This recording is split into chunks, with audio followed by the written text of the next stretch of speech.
போட்டித் தேர்வுக்கு தயாராகும் நண்பர்களுக்கு வணக்கம்.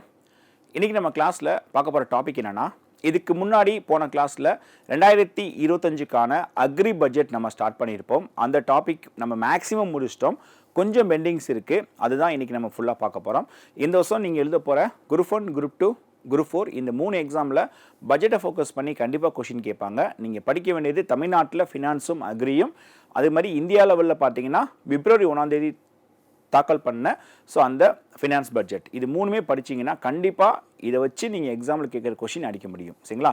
நம்ம போன கிளாஸில் லாஸ்ட்டாக முடிச்சிருந்தோம்ல, அதுலேருந்து கண்டினியூ பண்ணுவோம். ஸோ போன கிளாஸ் பார்க்காதவங்க, டாபிக் பார்க்காதவங்க இதற்கு முந்தின வீடியோவை பாருங்கள், பார்த்து எல்லாத்தையும் நோட் பண்ணி வச்சுக்கோங்க. ஓகே, இப்போ நம்ம ஸ்டார்ட் பண்ணலாம். உள்ளூர் இணைய வர்த்தகம், ஆன்லைன் டோர் டெலிவரி.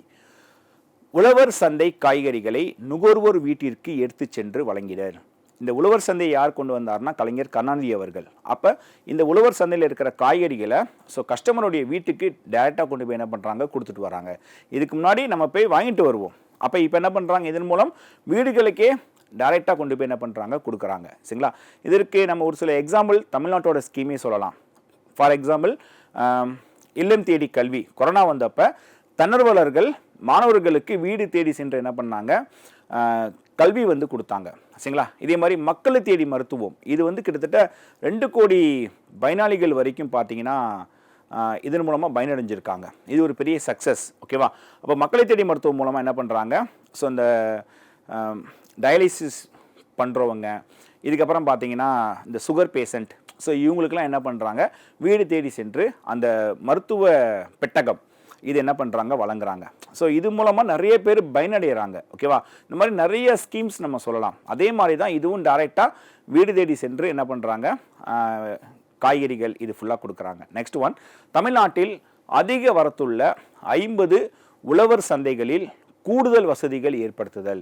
இப்போ எங்கே தமிழ்நாட்டில் அதிகமாக ஃபேமஸாக நிறைய பேர் மக்கள் வராங்க, அப்போ அந்த இடங்களில் மக்களுக்கு தேவையான ஒரு சில அடிப்படை வசதிகளை ஏற்படுத்தணும். இதற்காண்டி ஒரு 8 கோடி பட்ஜெட் என்ன பண்ணுறாங்க, ஒதுக்குறாங்க. சரிங்களா?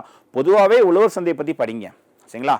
கண்டிப்பாக கொஷின்ஸ் வர வாய்ப்பு இருக்குது. அடுத்தது ஊட்டச்சத்து மேலாண்மை இயக்கம், நியூட்ரிஷன்ஸ் அக்ரிகல்ச்சர் மூவ்மெண்ட், மக்களின் ஊட்டச்சத்து தேவையை உறுதி செய்தல்.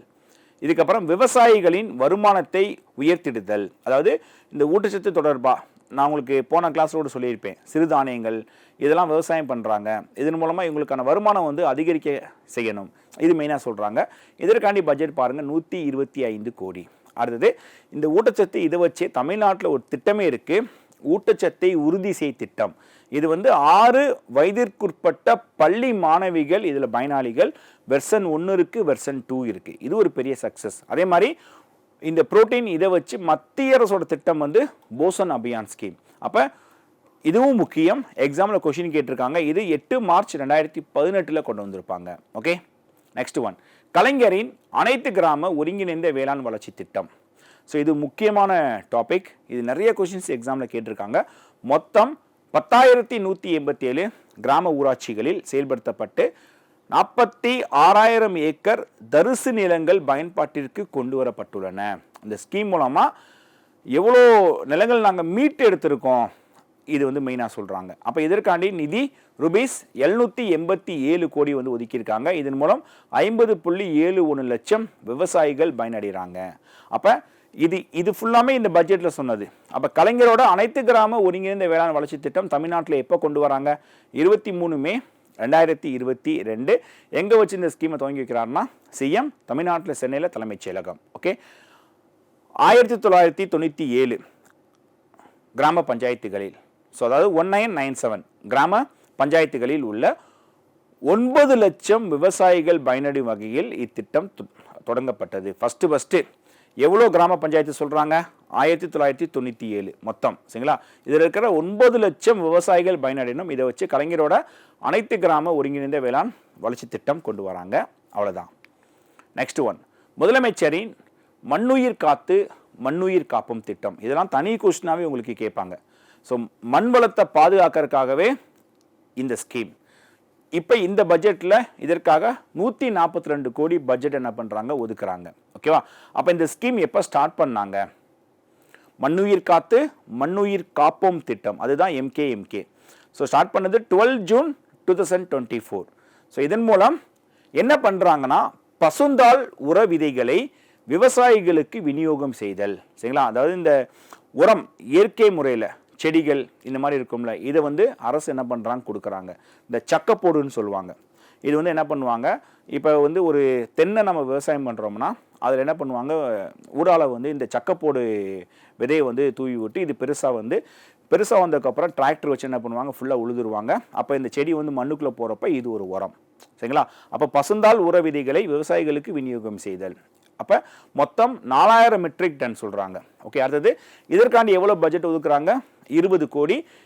எவ்வளோ லட்சம் ஏக்கர் சொல்கிறாங்கன்னா 2 லட்சம் ஏக்கர் விவசாயிகளுக்கு இது வந்து கொடுப்பாங்க. அடுத்தது இது ஃபஸ்ட்டு அறிவித்தது முதலமைச்சரின் மண்ணுயிர் காத்து மண்ணுயிர் காப்போம் திட்டம் அறிவித்தது போன 2024-25 பட்ஜெட்டில் அறிவிக்கிறாங்க. ஸோ இப்போ மீண்டும் இந்த பட்ஜெட்டில் சிறப்பு நிதி வந்து 142 கோடி ஒதுக்குறாங்க. நெக்ஸ்ட் ஒன், புவிசார் குறியீடு GI take, Jio geographical indication. ஒவ்வொரு பட்ஜெட்லையும் இந்த டாபிக் கண்டிப்பாக இருக்கும். ஓகே, புதுசாக தமிழ்நாட்டில் இந்தந்த பொருட்களுக்கு நாங்கள் புவிசார் குறியீடு கிடைக்க வைக்க போகிறோம் அப்படின்னு சொல்லி ஒவ்வொரு அக்ரி பட்ஜெட் இப்போ லாஸ்ட்டாக பண்ணியிருக்காங்களா 5, ஒவ்வொன்றிலையும் என்ன பண்ணுவாங்க, இதை பற்றி அப்டேட் வந்து வெளியிடுவாங்க. ஓகே, இந்த வாட்டி சொன்னது ஒரு 5 பொருட்களுக்கு புவிசார் குறியீடு கிடைக்க செய்தல். அப்போ அந்த 5 பொருட்கள் என்னென்ன சொல்லியிருக்காங்க, கடலூர் இதில் ஃபேமஸான நல்லூர் வரகு, நாகப்பட்டினம் இங்கே ஃபேமஸான வேதாரண்யம் முல்லை, இதுக்கப்புறம் திண்டுக்கல்ல ஃபேமஸான நத்தம் புளி, இதுக்கு அடுத்தது திண்டுக்கல்ல ஃபேமஸான ஆயக்குடி கொய்யாப்பழம். சரிங்களா? இதுக்கப்புறம் திண்டுக்கல்ல ஃபேமஸான கப்பல்பட்டி கரும்பு முருங்கை. ஸோ இந்த 5 இதுக்கும் புவிசார் குறியீடு கிடைக்க வைக்கணும், இதற்காண்டி இவங்க விண்ணப்பிக்கிறாங்க. ஓகேவா? அப்போ அடுத்த 4 ஆண்டுகளில் 35 வேளாண் விளைபொருட்களுக்கு GI டேக் கிடைக்க நடவடிக்கை எடுக்கப்படும். இதுவும் மெயினாக சொல்கிறாங்க. எப்போ, அடுத்த 4 ஆண்டுகள். இப்போ நம்ம 2025 இருக்கோம். அப்போ அடுத்த 4 ஆண்டுகள் நீங்களே கனெக்ட் பண்ணிக்கோங்க. மொத்தம் 35 சொல்லியிருக்காங்க. ஓகேவா? இதே நம்ம இந்தியா எடுத்துக்கோங்க, 2030க்குள்ள நம்ம நாட்டோட இலக்கு 2030க்குள்ள 10,000 பொருட்களுக்கு புவிசார் குறியீடு கிடைக்க வைக்கணும். இது மத்திய அரசோட இலக்கு. இப்போ நம்ம தமிழக அரசு அடுத்த 4 ஆண்டுகளில் 35,000 வந்து ஒரு இலக்காக வச்சு சொல்லியிருக்காங்க. அடுத்தது GI டேக் பற்றி ஜென்ரல் விஷயம். இப்போ பட்ஜெட்டில் சொன்னது நான் சொல்லிட்டேன். இப்போ நம்ம GI டேக் பற்றி ஜென்ரலாக பார்க்க போகிறோம். 2025 மே மாத நிலவரப்படி தமிழகத்தில் மொத்தம் 69 பொருட்களுக்கு புவிசார் குறியீடு கிடைத்துள்ளது. இந்த 69ன்றது மே நிலவரப்படி சொன்னாலும் கரெக்டாக எந்த மந்தோட நியூஸ்னா ஏப்ரல். இப்போ 2025 ஏப்ரலில் ஒரு 8 பொருட்களுக்கு என்ன பண்ணியிருப்பாங்க, புவிசார் குறியீடு தமிழ்நாட்டுக்கு கிடைச்சிருக்கும். சரிங்களா? அதில் அடுத்து நான் சொல்கிறேன். இப்போ இந்தியாவில் ஒரு குறிப்பிட்ட நிலப்பரப்பில் தனித்துவமாக உற்பத்தியாகும் பொருட்களுக்கு இந்திய அரசாங்கம் புவிசார் குறியீடு வழங்கி அங்கீகரிக்கிறது. ஒரு இடத்துல ஃபேமஸ், அந்த ஃபேமஸ்ன்றது நிறைய இடங்களில் இருக்கலாம், ஆனால் அதோடைய பிறப்பிடம் ஃபேமஸ்ன்றது ஒரே இடம் தான். உதாரணத்துக்கு ஈரோடு மஞ்சள், இது வந்து விவசாயம் சார்ந்தது. இப்போ மஞ்சள்ன்றது நிறைய இடங்களில் விவசாயம் பண்ணலாம், ஆனால் மஞ்சள்னாலே பொதுவாக சொல்கிறது ஈரோடு. சரிங்களா? ஈரோடு. இப்போ நீங்கள் ஒரு ஸ்வீட் கடைக்கு போனீங்கன்னா பால்கோவா இருக்கும். சரிங்களா? ஆனால் பால்கோவான்றது ஃபேமஸானது எங்கே வச்சு, ஸ்ரீவில்லிபுத்தூர், விருதுநகர் மாவட்டம் ஸ்ரீவில்லிபுத்தூர். அப்போ இது வந்து உணவுப் பொருள், இதுக்கும் புவிசார் குறியீடு கொடுப்பாங்க. சரிங்களா? மல்லி, ஜாஸ்மின், இது எல்லா இடங்களையும் விவசாயம் பண்ணலாம், ஆனால் இந்த மல்லினாலே பொதுவாக பெயர் பெற்றது மதுரை. ஓகேவா? அப்போ இது வந்து ஒரு விவசாயம் சார்ந்தது, இதுக்கு கொடுப்பாங்க. தலையாட்டி பொம்மை, இது இப்போ எங்கனாலும் தொழிற்சாலையில் உற்பத்தி பண்ணலாம், ஆனால் இது ஆரம்பத்தில் ஃபேமஸ் ஆனதே தஞ்சாவூர் மாவட்டம். சரிங்களா? தலையாட்டி பொம்மைனாலே தஞ்சாவூர் தான். அப்போ இது வந்து ஒரு தொழில்துறை சார்ந்த ஒரு பொருட்களுக்கான அங்கீகாரம். சரிங்களா? இதெல்லாம் இந்தந்த ஊர்களில் ஃபேமஸ், அதுக்கு கிடைக்கிற அங்கீகாரம் தான் இந்த GI டேக். அது விவசாயம் சார்ந்ததாக இருக்கலாம், உணவுப் பொருளாக இருக்கலாம். இப்போ நம்ம பழனி போனோம்னா பஞ்சாமிர்தம் கிடைக்குதா, பஞ்சாமிர்தம் என்னது, அதுக்கும் GI டேக் வந்து கொடுத்துருக்காங்க. சரிங்களா? ஓகே, GI டேக்கோட ஆக்ட் கேட்பாங்க. 1991 புவிசார் குறியீடு சட்டம் இந்தியாவில் எப்போ கொண்டு வந்தாங்க, 1991. இதுக்கப்புறம் விதிமுறைகள் 2002 உருவாக்கி இந்த புவிசார் குறியீடு சட்டத்தை எப்போ இந்தியாவில் நடைமுறைப்படுத்தினாங்கன்னா 15 செப்டம்பர் 2003 நடைமுறைப்படுத்தியிருப்பாங்க. இதற்கான தலைமை அலுவலகம் ஹெட் ஆஃபீஸ் எங்கே இருக்குன்னா இந்தியாவிலே சென்னை. அப்போ விண்ணப்பிக்கிறதுக்கு எங்கே வரணும், சென்னைக்கு தான் வரணும். தனி ஒரு ஆளாக இதன் மூலமாக விண்ணப்பிக்க முடியாது. சரிங்களா? ஸோ அந்த இப்போ நீங்கள் எந்த ஊரில் இருக்கீங்க, அந்த ஊரில் இருக்கிற ஒரு பொருள் ஃபேமஸ், அதுக்கு புவிசார் குறியீடு நீங்கள் கொடுக்க வைக்கணும்னா தனி ஒரு ஆளாக விண்ணப்பிக்க முடியாது. இதுக்குன்னு சொல்லி ஒரு டீம் இருப்பாங்க, வணிகர் சங்கம் பொதுவாக இருப்பாங்களே, அவங்கக்கிட்ட சொல்லி அவங்க ஒரு டீமாக வந்து என்ன பண்ணுவாங்க, இதுக்கு வந்து பொதுவாக விண்ணப்பிப்பாங்க. விண்ணப்பிச்சதுக்கப்புறம் ஒரு சில மாதங்களோ ஒரு சில ஆண்டுகளுக்கு அப்புறம் அல்லது உடனே என்ன பண்ணலாம், மத்திய அரசு இதை ஏற்றுக்கொள்ளலாம். ஏற்றுக்கொண்டாங்கன்னா அறிவிப்பாங்க. அறிவித்ததுக்கு அப்புறமும் அந்த பொருளுக்கு ஜிஐ டேக் கிடைக்காது. 4 மாதம் காத்திருக்கணும். 4 மாதத்துக்கு அப்புறம் தான் அதிகாரப்பூர்வமாக கிடைக்கும். சரிங்களா? ஓகே. அடுத்தது, அங்கீகாரம் பெற தகுதியானவை என்னென்ன? உணவுப் பொருட்கள், வேளாண் பொருட்கள், கைவினைப் பொருட்கள், இயற்கை பொருட்கள், தொழில்துறை தயாரிப்பு பொருட்கள். ஓகே. இந்தியாவிலே ஃபஸ்ட்டு புவிசார் குறியீடு கிடைச்சது டார்ஜிலிங் தேயிலை. 2004-5 கிடைச்சிருக்கும். ஸோ தேயிலைக்கு ஃபேமஸ் இந்தியாவில் அசாம். ஆனால் டார்ஜிலிங் எங்கே இருக்குது? வெஸ்ட் பெங்கால். ஓகேவா? இந்தியாவோட தேசிய பானம், நேஷனல் ட்ரிங்க் கேட்டாலும் டீ. இதை வந்து யார் அறிவிச்சார்னா திட்டக்குழுவோட கடைசி துணைத் தலைவர். இப்போ திட்டக்குழு நிதி ஆயோக், ஆனால் திட்டக்குழு இருந்துச்சுல, திட்டக்குழுவோட கடைசி துணைத் தலைவர் மான்டேங் சிங் அலுவாலியா, இவர் தான் அறிவிச்சிருப்பார். ஓகே. தமிழ்நாட்டில் ஃபஸ்ட்டு இந்த பேப்ரிக்ஸ், இது சேலம். இது வந்து இந்த பட்டு வகை, இதுக்கு 2005 வந்து கொடுத்துருப்பாங்க. கடைசியாக 2025 ஏப்ரலில் தமிழ்நாட்டில் என்னென்ன பொருட்களுக்கு புவிசார் குறியீடு கிடைச்சிருக்கு, இதை நான் சேர்த்து சொல்லிடுறேன். இதை சேர்த்து தான் தமிழ்நாட்டில் மொத்தம் 69 நான் சொன்னேன். இந்தியாவிலே மேக்சிமம் தமிழ்நாடா கிடையாது, யூபி இருக்காங்க. யூபியில் 79. சரிங்களா? அதே மாதிரி நம்ம தமிழ்நாடு வந்து 69. தமிழ்நாட்டில் மேக்சிமம் என்னன்னு கேட்டால் தஞ்சாவூர் மாவட்டம், மொத்தம் 11 பொருட்கள். ஓகே. இப்போ பாருங்கள், வெற்றிலை, இது ஃபேமஸ் கும்பகோணம். வெற்றிலைனாலே பொதுவாக சொல்கிறது கும்பகோணம், இதுக்கும் கொடுத்துட்டாங்க. நெக்ஸ்ட் ஒன் தோவாலை மாணிக்க மாலை, இது வந்து ஃபேமஸ். இது வந்து எங்கே இருக்குன்னா கன்னியாகுமரி டிஸ்ட்ரிக்டில். ஸோ இதுக்கும் என்ன பண்ணியிருக்காங்க, ஜிஐ டேக் வந்து கொடுத்துருக்காங்க. சின்ன வெங்காயம், ஸ்மால் ஆனியன், இது ஃபேமஸ் வந்து செட்டிக்குளம், இதுக்கும் கொடுத்தாச்சு. பலாப்பழம், முந்திரி, ரெண்டுமே ஃபேமஸ் வந்து பன்ருட்டி. இப்போ புவிசார் குறியீடு ரெண்டுக்குமே கிடச்சிருச்சு. இதுக்கப்புறம் எலும்பிச்சை, புளியங்குடி கிடச்சிருச்சு. சம்பா வத்தல், விருதுநகர் மாவட்டம் கிடச்சிருச்சு. சித்திரைக்கார் அரிசி, ராமநாடு. ஸோ இந்த 8 பொருட்களுக்கும் புவிசார் குறியீடு கிடச்சிருச்சு. எந்த மந்தோட நிலவரம் அப்படின்னா போன ஏப்ரல். இது சேர்த்து தான் மொத்தம் 69. ஓகே, அவ்வளோதாங்க. ஸோ பட்ஜெட் டோட்டலாக முடிச்சிட்டேன். 2025 அக்ரி பட்ஜெட் எக்ஸாமுக்கு என்ன தேவையோ அந்த பாயிண்ட்ஸ் நான் எல்லாமே உங்களுக்கு மிக்ஸ் பண்ணி எல்லாமே நான் கொடுத்துட்டேன். இதை மட்டும் நல்லா படித்தா போதும். இந்த வருஷம் எழுத போகிற 3 எக்ஸாம்லையுமே கண்டிப்பாக இதை வச்சு ஒரு கொஷின் கேட்பாங்க. ஓகே, அவ்வளோதான். இப்போ நம்ம அடுத்த டாபிக் போகலாம். அடுத்தது இப்போ நம்ம பார்க்க போகிற டாபிக் என்னென்னா, இந்த 2025 ரொம்ப ஃபேமஸான முக்கியமான விருதுகள் பார்க்க போகிறோம். மந்த் வைஸ் கிடையாது, இந்த கடந்த ஒரு 5-6 மாதங்களில் ரொம்ப முக்கியமாக அறிவிக்கப்பட்ட விருதுகள். சரிங்களா? முக்கியமான விருதுகள் மட்டும் உங்களுக்கு நான் கவர் பண்ணி கொடுக்குறேன். அவார்ட்ஸில் ஒருவேளை கொஷின் கேட்டால் இப்போ நம்ம பார்க்க போகிற டாபிக் 100% இருக்கிறதுக்கு வாய்ப்பு இருக்குது. சரிங்களா? ஓகே, ஃபஸ்ட்டு பார்க்க போகிறது சர்வதேச மேன் புக்கர் பரிசு 2025 இன்டர்நேஷ்னல் மேன் புக்கர் பிரைஸ் 2025. ஓகேவா? இப்போ சமீபத்தில் போன மே மாதம் இது வந்து டிக்ளேர் பண்ணியிருப்பாங்க. ஃபஸ்ட்டு மேன் புக்கர் ப்ரைஸ்னால் உங்களுக்கு என்னன்னு தெரியணும். சரிங்களா? இந்த புக்கர் பரிசை மேன் குரூப்புன்னு சொல்லி ஒருத்தவங்க இருக்காங்க இங்கிலாந்தில், அவங்க தான் என்ன பண்ணுவாங்க, அறிவிப்பாங்க. இதில் பொதுவாக 2 விதம் முக்கியம். ஒன்று மேன் புக்கர் ப்ரைஸ், இன்னொன்று இன்டர்நேஷ்னல் மேன் புக்கர் ப்ரைஸ். மொத்தம் 2 இருக்குது. சரிங்களா? இதில் வந்து இப்போ அறிவித்தது International Man Booker Prize. Man Booker இனிமே தான் வரும், புரியுதா? ஆனால் நிறைய பேர் ரெண்டுமே ஒரே டாப்பிக்கு, ஒரே விருது தான் அப்படின்னு நினச்சிட்டு இருப்பாங்க. அது வேற, இது வேற. ஆனால் ஒரே லாங்குவேஜை ஃபோக்கஸ் பண்ணி தான். அது நான் அப்புறம் நான் சொல்கிறேன். சரிங்களா? ஓகே, இப்போ மேன் புக்கர் ப்ரைஸ்னால் என்ன, இன்டர்நேஷ்னல் மேன் புக்கர் ப்ரைஸ்னால் என்ன, இது ஃபஸ்ட்டு உங்களுக்கு தெரியணும். ஓகே, அதாவது இதுக்கு ஒரு எக்ஸாம்பிள் தரேன். நம்ம தமிழ்நாட்டில் அல்லது இந்தியாவே எடுத்துக்கோங்க. இந்தியாவில் இலக்கியத்துறைக்கான அங்கீகாரங்கள் நிறையா இருக்குது விருது. அதில் வந்து சாகித்ய அகாடமி எடுத்துக்கிறேன். சாகித்ய அகாடமியில் வந்து முக்கியமாக முதல் 2 பிரிவுகள் சாகித்ய அகாடமி விருது, சிறந்த மொழிபெயர்ப்புக்கான சாகித்ய அகாடமி விருது. ஓகேவா? சாகித்ய அகாடமி விருதுன்றது இந்திய மொழிகளில் 24 மொழிகளுக்கு என்ன பண்ணுவாங்க, அறிவிப்பாங்க விருது ஒவ்வொரு ஆண்டும். அதில் 22 அஃபீஷியல் லாங்குவேஜ், மிச்ச 2ன்றது நான் official, English and Rajasthani. Okay, இதுக்கப்புறம் சாகித்ய அகாடமி விருது ஃபார், அதாவது Sahitya Akademi award for translation, சிறந்த மொழிபெயர்ப்புக்கான சாகித்ய அகாடமி விருது. இதுவும் சேம், அதே 24. ஓகேவா? அப்போ 24ல் ஒவ்வொரு லாங்குவேஜுக்கும் லிஸ்ட்டு ஒவ்வொரு ஆண்டும் அறிவிப்பாங்க.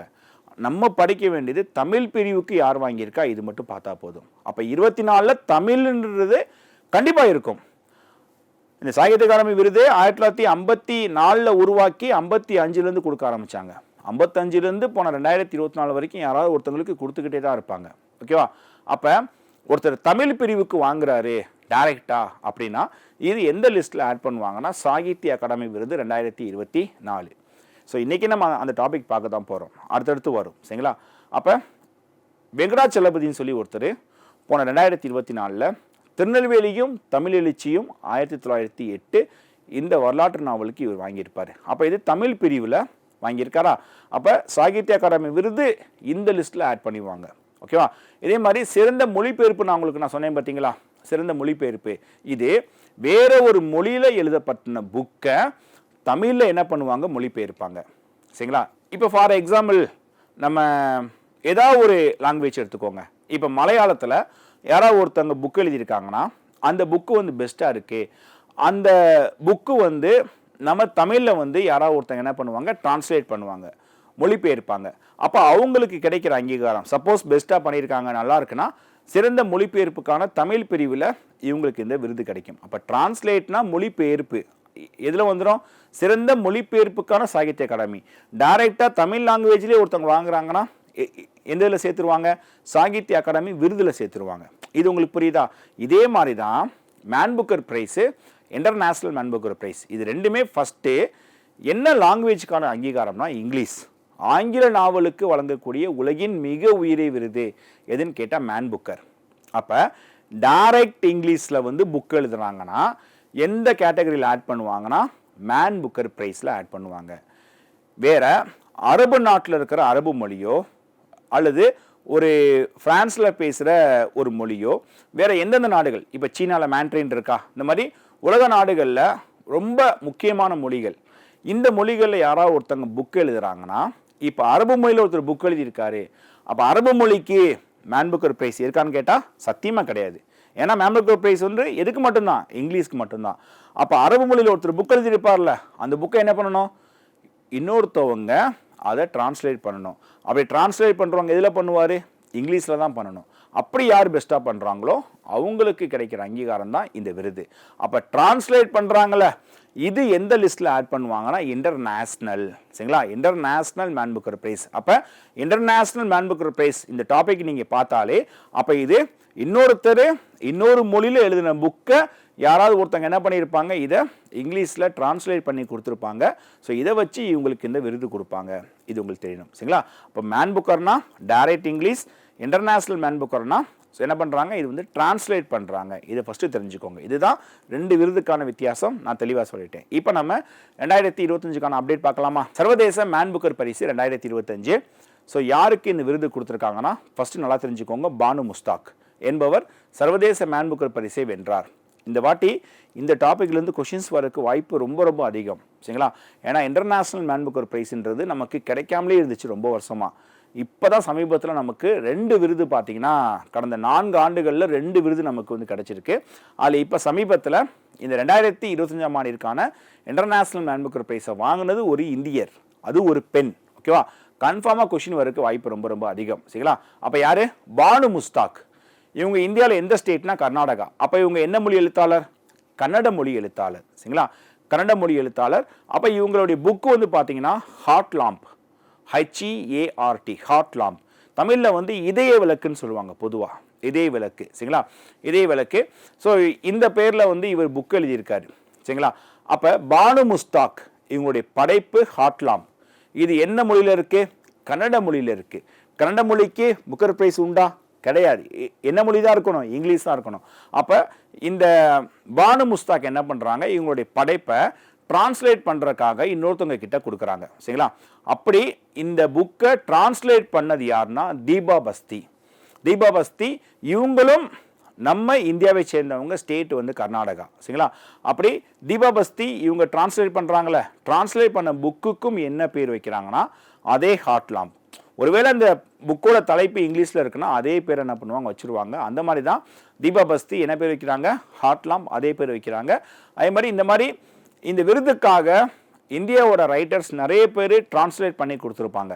அதில் ஒரு சில பேருக்கு விருதுகள் கிடைக்காமலும் போயிருக்கலாம். ஆனால் இவங்க டிரான்ஸ்லேட் பண்ண புக்குக்கு விருது கிடைச்சிருச்சு, இன்டர்நேஷ்னல் மேன் புக்கர் ப்ரைஸ். அதனால் ஃபர்ஸ்ட் இந்தியன் டிரான்ஸ்லேட்டர் இந்த அங்கீகாரம் இவங்களை சேரும். சரிங்களா? ஓகே, அவ்வளோதான். இப்போ கொஸ்டின் எப்படி கேட்பாங்கன்னா, 2025ஆம் ஆண்டிற்கான சர்வதேச மேன் புக்கர் பரிசு வென்றவர் யார் அப்படின்னு கேட்குறப்ப பானு முஸ்தாக் அல்லது பானு முஸ்தாக் வாங்கியிருக்காரு. என்ன நாவலுக்காக வாங்கினாங்க அப்படின்னு கேட்குறப்ப என்ன இருக்கு?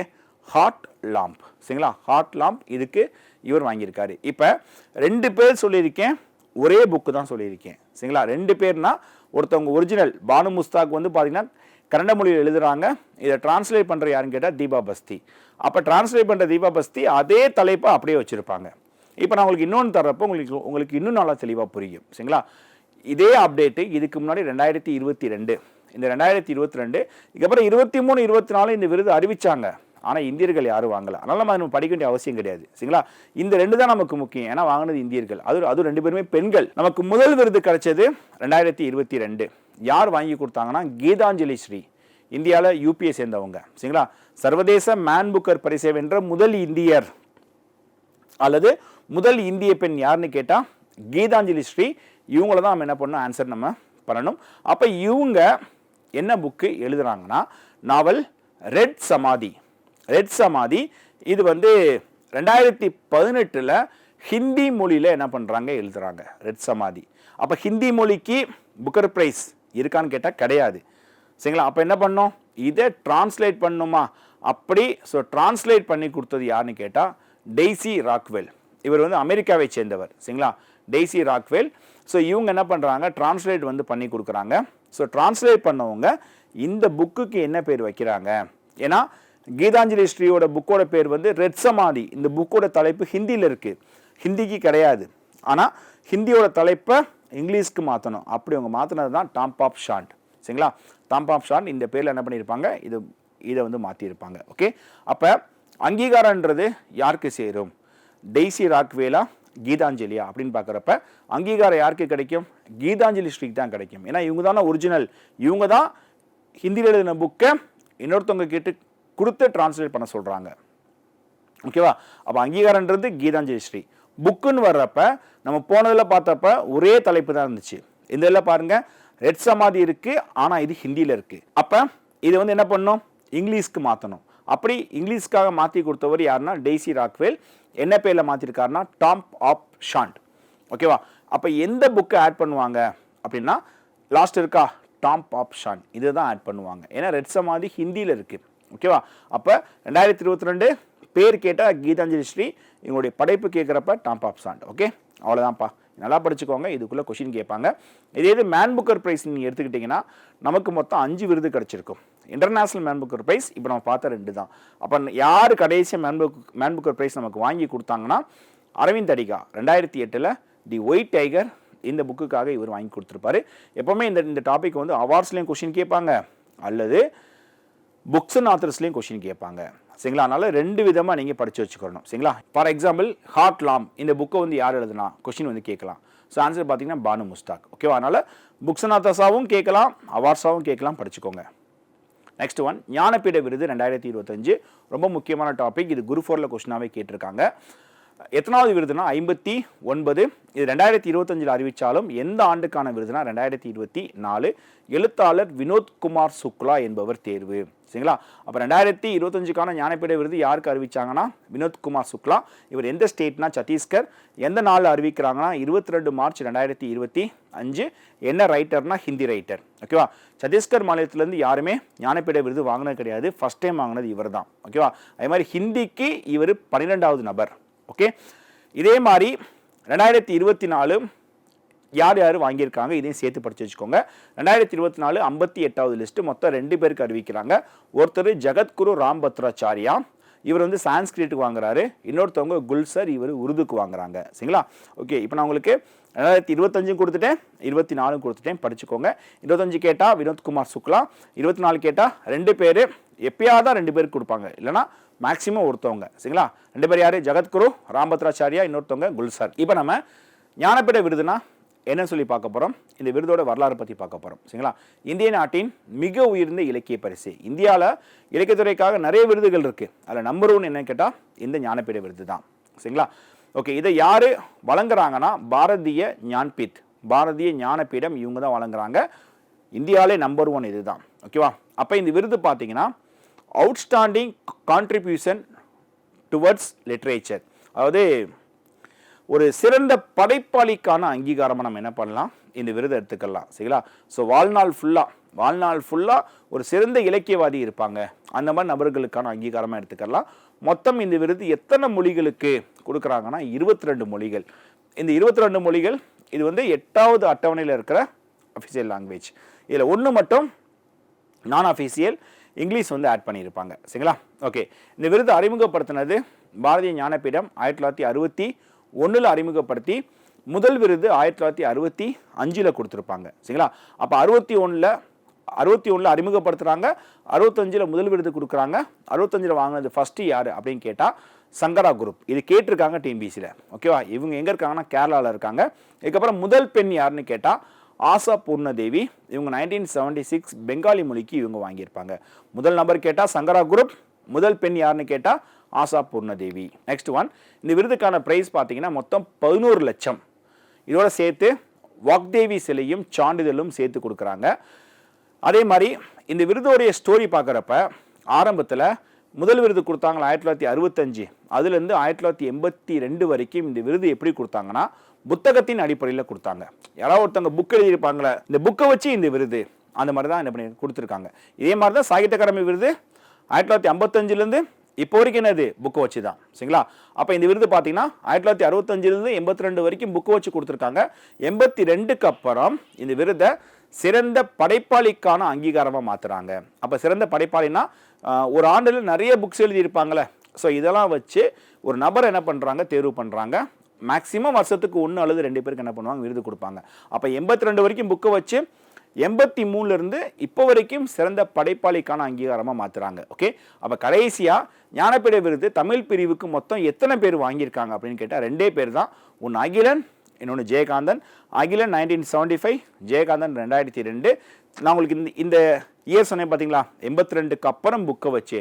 அப்போ அதுக்கு முன்னாடி வரைக்கும் புத்தகத்தை வச்சு தான் விருது கொடுத்துருக்காங்க.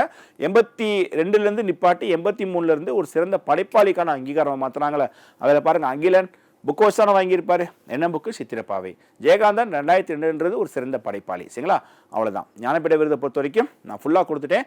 ஞானபீட விருதுனா என்ன, இதோடைய வரலாறு கொடுத்துட்டேன். ப்ளஸ் 2024, 25 யார் யார் வாங்கியிருக்கா இந்த லிஸ்ட்டும் கொடுத்துட்டேன். 25 கேட்டால் வினோத்குமார் சுக்லா, அறிவிச்சது 25, ஆனால் இது 2024 ஆண்டிற்கான விருது. ஓகே. நம்ம இன்னைக்கு டாப்பிக்கை பொறுத்த வரைக்கும் பார்த்தீங்கன்னா மெயினாக அக்ரி பட்ஜெட்டில் இருந்த பெட்டிங் டாபிக்ஸ் நம்ம முடிச்சிட்டோம். அதுக்கப்புறம் முக்கிய விருதுகள் நம்ம பார்க்க ஸ்டார்ட் பண்ணோம். அந்த முக்கிய விருதுகளில் ஃபஸ்ட்டு வந்து பார்த்தீங்கன்னா புக்கர் ப்ரைஸ் முடிச்சிட்டோம். இதுக்கப்புறம் ஞான்பீத் முடிச்சாச்சு. ஸோ இதே மாதிரி நிறைய முக்கிய விருதுகள் வந்து இருக்குது. இதை நம்ம அடுத்த கிளாஸில் நம்ம கன்டினியூ பண்ணலாம். தேங்க்யூ.